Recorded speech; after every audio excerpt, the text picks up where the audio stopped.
मैं मेरी किस्मत देखिए आप, हालांकि मैं आज 1964 से कड़ा पहने हूँ अपना आप ही के शहर का, लेकिन ये कि कभी गया नहीं वहाँ। देखिए किताब तो ये कमाल है नसीरुद्दीन मुन्नी कबीर का, ये मेरी उनके साथ तीसरी किताब है। पहली पिक्चर हमने स्क्रीन प्ले राइटिंग क्या है, डायलॉग कैसे लिखना चाहिए, क्या होता है, अच्छे डायलॉग का क्या हुनर है, ये सारा, और कैसे स्क्रीन प्ले चेंज हुआ है, कैरेक्टराइजेशन कैसे बनता है, ये सब पे बातें हुई।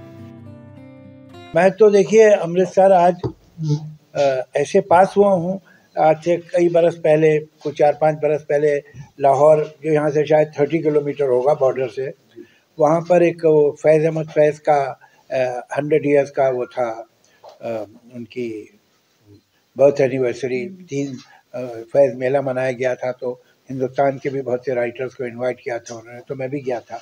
और हो सकता है इस साल भी वो बड़े पैमाने पे कर रहे हैं 3 दिन का फैज़ मेला। मैं फिर जाऊँ तो तो आप यहीं से सकते हैं अमृतसर से। तो आया था मैं, मगर सीधा वहाँ चला गया था बॉर्डर पे। बचपन में मैं आया था अमृतसर 13 बरस की उम्र में, और तब ये वो समय था, हम लोग एक टूर पे गए थे, साइंस टूर पे। तो बहुत सी जगह गए थे, यहाँ भी एक दिन के लिए आए थे बच्चे, हम लोग 12-13 साल का समय। तो हम चंडीगढ़ भी गए थे, उस समय चंडीगढ़ बना नहीं था, बन रहा था। तो इतनी पुरानी बात बता रहा हूँ मैं आपको। मैं असेंबली बिल्डिंग देखी थी दूर से, उन्होंने बताया यहाँ असेंबली होगी, तो बिल्डिंग का कंस्ट्रक्शन चल रहा था। तो अब आया हूँ, और अमृतसर मेरी बेटी जोया और शबाना मेरी पत्नी जो है वो भी आई हुई हैं। और मैं मेरी किस्मत देखिए आप, हालांकि मैं आज 1964 से कड़ा पहने हूँ अपना आप ही के शहर का, लेकिन ये कि कभी गया नहीं वहाँ, आज तक गया नहीं हूँ मैं। तो मैं इस बार, मेरा इरादा है, कल 3 बजे की फ़्लाइट है, दिन है, मेरे पास समय है, और मैं ज़रूर वहाँ जाके दर्शन करना चाहूँगा। जी जी, गोल्डन टेम्पल साहब। और जो भी वहाँ गया है मेरी फैमिली का, उसने मुझे कहा कि वहाँ तो कुछ अजीब ही असर हो जाता है आदमी जब जाता है तो मैं कुछ डरा भी हुआ हूँ कि मैं तो नास्तिक हूँ, कहीं आस्तिक ना हो जाऊँ वहाँ जाके, तो फिर भी जाऊँगा। सर, आप अपनी किताब के बारे में कुछ बता देंगे प्लीज? देखिए किताब तो ये कमाल है नसीरुद्दीन मुन्नी कबीर का, ये मेरी उनके साथ तीसरी किताब है। पहली पिक्चर किताब हमने की थी 90s में, कौन सा ईयर था? 99 में। वो थी, उसका नाम था टॉकिंग फिल्म्स। वो एक 200 की पेजेस की किताब थी, जिसमें हमने स्क्रीन प्ले राइटिंग क्या है, डायलॉग कैसे लिखना चाहिए, क्या होता है, अच्छे डायलॉग का क्या हुनर है, ये सारा, और कैसे स्क्रीन प्ले चेंज हुआ है, कैरेक्टराइजेशन कैसे बनता है, ये सब पे बातें हुई। वो किताब थी।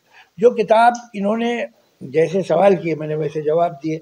तो एक्चुअली तो सवाल अगर सही हो, वो अभी भी देखेंगे यहाँ भी, तो जवाब भी सही होते हैं। अब सवाल ही उल्टा सीधा हो तो जवाब कैसे ठीक होगा? तो बहुत अच्छा इन्होंने काम किया था उसका।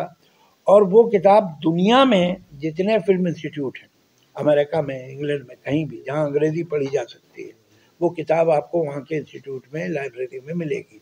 आज तक वो पढ़ी जाती है। तो इसमें बड़ा क्रेडिट इनका भी है, ऐसी बात नहीं, मैं अकेला तो था नहीं उसमें। उसके बाद हमने कुछ बरसों के बाद, अब से समझिए 17-18 साल पहले, हमने एक दूसरी किताब की, उसका नाम था टॉकिंग सॉन्ग्स। हिंदी फिल्म में जब पहली हिंदी फिल्म बनी थी, आलम आरा टॉकी फिल्म, तो उसमें ही को 50 गाने थे। 50, आपने सही सुना, छोटे छोटे गाने 50।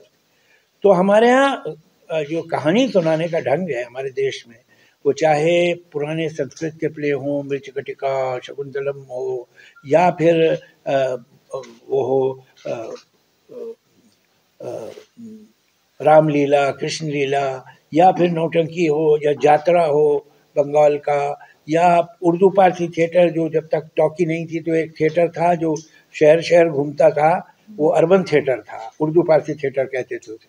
उसमें हो गाने, हमारे यहाँ हमेशा जब हम किस्सा कहानी सुनाते हैं उसमें गाने ज़रूर होते हैं। तो जब हमारी फिल्में बनना शुरू हुई तो उनमें भी गाने थे। यही हमारा तरीका, यही हमारा रवाज है, यही परंपरा हमारी। तो उसके ऊपर एक पूरी किताब थी कि गाने कैसे शुरू हुए, क्या उनकी वोकेबलरी थी, क्या भाषा थी, भाषा क्यों चेंज होती है, वर्ड क्यों अंदर आ जाते हैं गानों में, क्यों बाहर निकल जाते हैं। अब एक शब्द था, आप सबने सुना होगा पुराने गानों में, बालम, बलमा, अब क्यों नहीं होता, अब नहीं होता है। अब आप कोई नहीं बता सकते गाना जिसमें ये शब्द बालम इस्तेमाल हुआ। साजन तो फिर भी होता है, सजन फिर भी हो जाता है, लेकिन बालम नहीं होता। क्या कारण? तो अब यही सब कारण, तो किताब ऐसी फ्री में बता दूंगा तो आप किताब कहाँ खरीदेंगे हैं? तो यही सब बातें उस किताब में थी। अब फिर मुन्नी जी के फिर दिल में एक समाई, कुछ दिन गुजर गए, कहते भाई वो गानों पे हो गई और स्क्रिप्ट पे भी हो गई, अब एक किताब आपकी लाइफ पे होनी चाहिए। तो ये जो है ये talking life, talking film, talking song, अब ये टॉकिंग लाइफ। तो इसमें मेरे बचपन की, स्कूल की, फिर कॉलेज की, फिर फैमिली की, फिर जब मैं बॉम्बे गया तो बॉम्बे में पहली ठीक नौकरी मिलने से पहले 5 साल 5.5 साल जो थे वो कैसे व्यतीत हुए, कैसे गुजरे, कैसे ज़िंदा रह गया मैं, ये सब किस्से। फिर जब काम चल गया तो क्या क्या हुआ, कैसे हुआ, क्या लिखा, क्यों लिखा, ये सारी बातें उसमें। इस राह में जो इतना सफ़र गुजरा, कैसे कैसे लोग मिले, क्या क्या हैपनिंग हुई, अजीब तरह की अजीब अजीब किस्से हैं उसमें। तो वो किताब जो है ये है आपके सामने, टॉकिंग लाइफ। और इसका डेडिकेशन है जो होता है कि उसके नाम, फला के नाम, अपने भाई के नाम, बच्चों के नाम, पिता के नाम, ये होता है इस तरह का।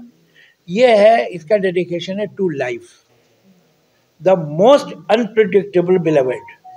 ये जिंदगी एक ऐसी प्रेमिका है कि आप प्रेम में भी उसके पड़े हैं, लेकिन वो क्या करेगी पता नहीं आपको। तो ये है, आप पढ़िए, देखिए, आप एंजॉय करेंगे। मुन्नी जी में खूबी एज अ राइटर क्या है, और मैंने तीनों किताबें इन्हीं के साथ क्यों की। होता यह है कि एक चीज़ होती है कि अब एक लंबा लिखे चले जा रहा है, आदमी के पास आजकल अटेंशन स्पेन नहीं है, वो बोर हो जाता है। अरे भाई ख़त्म करो बात, समझ गए, आगे चलो। अच्छा, तो राइटर्स की समझ में आ गया कि टेम्पो होना चाहिए, अगर ज़्यादा वक्त लगाया तो हम फिर वो लोग छोड़ देंगे किताब, तो वो तेज़ वो लिखते हैं। जब वो फास्ट हो जाता है तो उसमें कोई डेप्थ, कोई इमोशनल वैल्यू नहीं बचती है, वो ऐसे ही चल रही है ऊपर ऊपर। इनका क्या है कि इनके अंदर एज अ राइटर, जो मैं रिस्पेक्ट करता हूँ मुन्नी जी की, नसीरुद्दीन मुन्नी कबीर की, वो ये कि इनके यहाँ टेम्पो और डेप्थ का बड़ा अच्छा कॉम्बिनेशन है। ये चीज़ को इससे पहले कि बोरिंग हो जाए आगे निकाल देती है, कि आदमी बोर नहीं होने पाया, इनके लिखने का अंदाज है। लेकिन उसी समय टेम्पो के साथ इनके यहाँ डेप्थ होती है कि आपके दिल को कोई बात लगे, आप सोचने पे मजबूर हों, आप समझें कि हाँ भाई ये इनकी ज़िंदगी में हुआ था तो मेरे भी हुआ है या हो सकता है, तो क्या करना चाहिए। तो ये भी एक साथ में खूबी है कि टेम्पो भी है और डेप्थ भी है। जी, आप कहानीकार हैं, लेखक हैं, गीतकार हैं, आपने बहुत सी डायलॉग पिक्चरों में लिखे हैं। कुछ पिक्चरों का विरोध बहुत होता है, जैसे अभी शाहरुख खान की पिक्चर रिलीज हो रही है, उसमें विरोध होता है, तो उस पठान पिक्चर को लेकर तो कैसे? अब ये टॉपिक तो बंद हो जाना चाहिए। हिंदुस्तान की जनता ने बताया कि हम विरोध नहीं करते हैं, कुछ लोग करते होंगे और उन्हें अधिकार, भाई डेमोक्रेटिक वो है। आप पोस्टर वोस्टर मत फाड़िए, तोड़ फोड़ मत कीजिए, लेकिन आपको विरोध करना ज़रूर कीजिए, आप फ्री हैं विरोध करने। मगर हिंदुस्तान की जनता ने बताया कि हम विरोध नहीं करते। पठान जो है उससे, पिक्चर से मेरा कोई संबंध नहीं है, ना मैंने लिखी है, ना उसमें मेरे गाने हैं, ना मेरी स्क्रिप्ट है, ना मैं उसका प्रोड्यूसर हूँ, कुछ नहीं हूँ। लेकिन आप ये देखिए कि जब से हिंदी सिनेमा शुरू हुआ है, इससे बड़ी ओपनिंग किसी पिक्चर की नहीं हुई। तो ये हिंदुस्तान की जनता ने क्या कहा है, ये ओपनिंग क्यों हुई? उन्होंने कहा हमें ये बातें पसंद नहीं है, ये जो हो रहा है ये हमारी मर्जी का नहीं है, इतनी सी बात। तो मैं समझता हूँ अब इस पर कोई डिस्कशन की ज़रूरत नहीं। मैं क्या जवाब दूंगा, हिंदुस्तान की जनता ने जवाब दे दिया है। दर्शक, क्या जब आपने इंडस्ट्री में कदम रखा था तो तब की इंडस्ट्री में आज की इंडस्ट्री में क्या फर्क है? बहुत फ़र्क आ गया है और आना भी चाहिए। कुछ सेम है और कुछ बहुत कुछ बदल भी गया, यही होता है। देखिए हम लोग सबके सब, चाहे समाज हो, चाहे एक व्यक्ति हो, चाहे एक ग्रुप हो, वो वक्त के साथ बदलते हैं। अब आप जब 5 बरस के, 8 बरस के थे तब तो ऐसे नहीं थे ना जैसे आप आज हैं। तो वक्त के साथ सब बदलते हैं और ये भी बदली है। लेकिन ये होता है कि बदलने में कुछ अच्छा भी हो जाता है, कुछ ऐसा भी होता है कि ना होता तो अच्छा था। तो अभी जो है ज़्यादा सिस्टमेटिक हो गया। पहले फाइनेंस बहुत बड़ा प्रॉब्लम होता था प्रोड्यूसर के लिए, आज नहीं है। पिक्चरें जो है पहले 2 साल, सवा 2 साल में बनती थी आमतौर से, आज 4 महीने 5 महीने में बनती हैं, इसलिए कि पैसे का प्रॉब्लम नहीं है। जो कॉर्पोरेटाइजेशन हुआ है, चीज़ें सिस्टमेटिक हैं, ज़्यादा एफिशिएंसी आ गई है, ज़्यादा प्रोफेशनलिज्म आ गई है। लेकिन मैं समझता हूँ अभी थोड़ा हमको इंतज़ार करना पड़ेगा। जैसे बिमल रॉय, गुरुदत्त जैसे जो डायरेक्टर थे वो डेप्थ आने में, जो उनकी फिल्मों में डेप्थ था, जो सोशल कॉन्शियसनेस थी, वो अब धीरे धीरे आ रही है, ऐसा नहीं है कि नहीं आ रही, लेकिन अभी थोड़ा और समय है।